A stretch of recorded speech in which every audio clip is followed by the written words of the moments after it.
O Império Romano tinha um novo Deus, mas não uma única fé. O Império Romano tinha um novo Deus, mas não uma única fé. Uma pergunta dividia os fiéis e ameaçava despedaçar o mundo cristão. Jesus era Deus?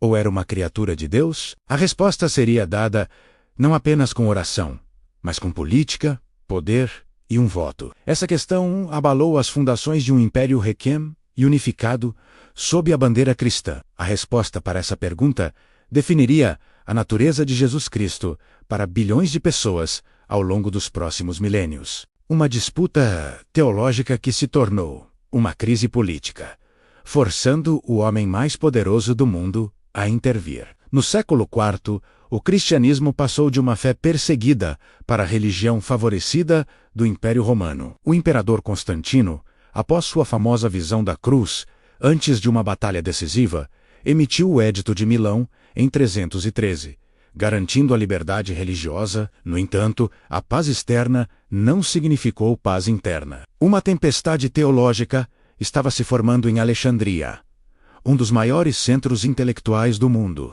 De um lado estava Ário, um presbítero popular e carismático. Ele ensinava que, se Deus Pai criou todas as coisas, então ele também deve ter criado o Filho.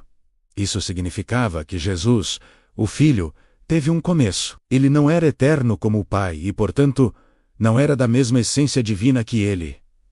Era uma lógica clara, atraente para muitos. Do outro lado da disputa estava o bispo Alexandre de Alexandria e seu jovem e brilhante diácono, Atanásio. Eles argumentavam ferozmente que essa visão rebaixava Cristo. Para eles, o Filho não foi criado, mas gerado eternamente pelo Pai. Pai e Filho eram da mesma substância, coiguais e coeternos. A salvação da humanidade, eles insistiam, dependia da plena divindade de Cristo. Se Jesus não fosse verdadeiramente Deus, como poderia salvar a humanidade? A controvérsia se espalhou como fogo, de sermão em sermão, de cidade em cidade dividindo, bispos, congregações e até famílias. Constantino viu essa divisão religiosa não apenas como um problema para a Igreja, mas como uma ameaça direta à unidade e estabilidade de seu império. Um império dividido por disputas religiosas era um império fraco. Ele tentou resolver a questão com cartas, pedindo que Ário e Alexandre parassem de brigar por questões pequenas e insignificantes. Mas o fogo já estava muito alto. Percebendo que as palavras não seriam suficientes, Constantino tomou uma medida sem precedentes. Em 325 d.C.,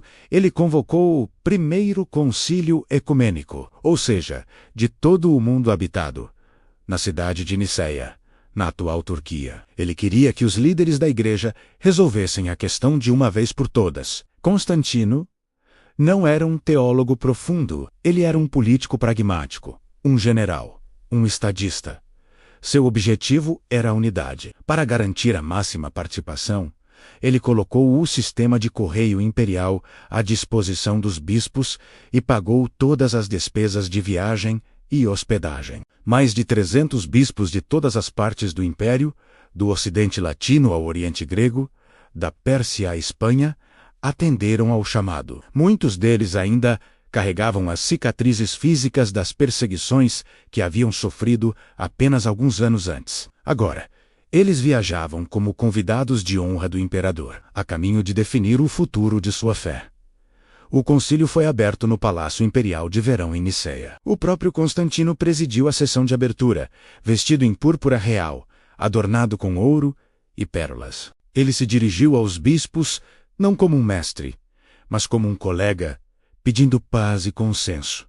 Mas a paz demoraria a chegar. Os debates foram intensos, acalorados e, por vezes, violentos. As facções se enfrentaram, cada uma defendendo sua interpretação das Escrituras com paixão. No centro de tudo estava uma única palavra, um termo técnico da filosofia grega, homousios. Essa palavra significa da mesma substância ou consubstancial. A facção de Atanásio insistia que essa era a única palavra que poderia garantir a plena divindade de Cristo. Afirmando que ele compartilhava a mesmíssima essência do Pai, Os arianos, por outro lado, rejeitavam veementemente o termo. Sua principal objeção era que homoousios não aparece em nenhum lugar da Bíblia. Para eles, usar um termo filosófico não bíblico para definir a natureza de Deus era inaceitável. Eles propuseram uma alternativa, homoiousios, que significa de substância semelhante.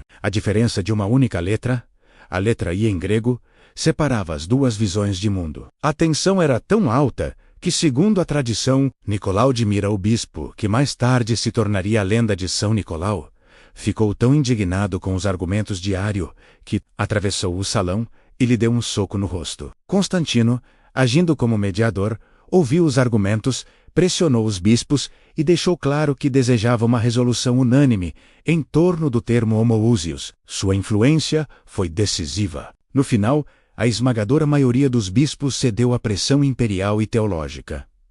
A facção de Atanásio saiu vitoriosa. Um credo, uma declaração formal de fé, foi redigido para encapsular a decisão do concílio. Este documento, conhecido como o Credo de Niceia, declarou de forma inequívoca a crença em Jesus Cristo como Deus de Deus, luz da luz, Deus verdadeiro de Deus, verdadeiro, gerado, não feito, consubstancial ao Pai. Esta frase torna-se a pedra angular da ortodoxia cristã. A votação foi realizada e quase todos os bispos assinaram. Ário e 2 bispos que se mantiveram fiéis a ele se recusaram a assinar o credo. Como resultado por ordem do imperador, eles foram condenados como hereges e exilados. Seus escritos foram ordenados a serem queimados. Pela primeira vez na história, uma doutrina cristã foi definida não apenas por um concílio de bispos, mas reforçada por um decreto imperial. A fé havia sido estabelecida por voto e lei. A linha entre o poder da Igreja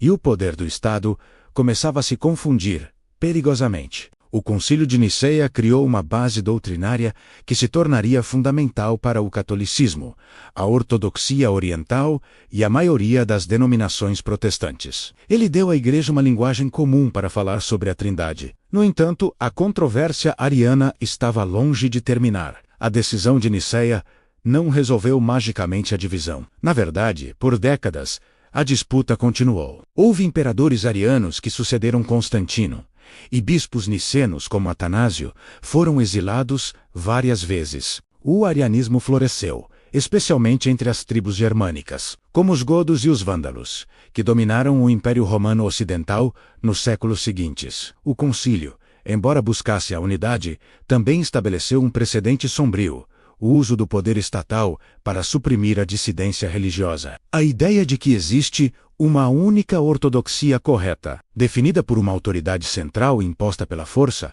teria consequências profundas e muitas vezes sangrentas ao longo da história europeia, desde a Inquisição até as guerras de religião. Niceia unificou a doutrina, mas também ensinou ao mundo como usar o poder para impor a fé.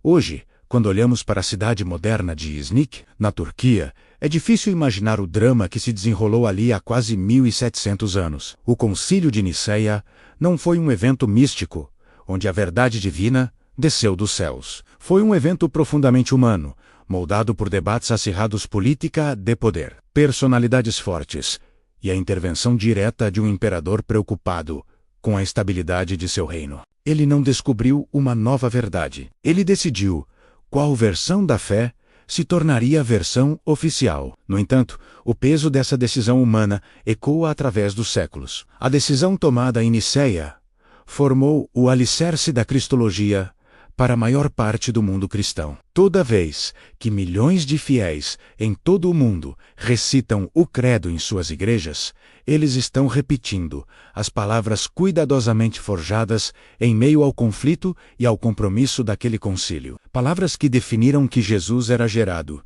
não criado, consubstancial ao Pai. A fé que conhecemos hoje foi, em um momento crucial, moldada pela história.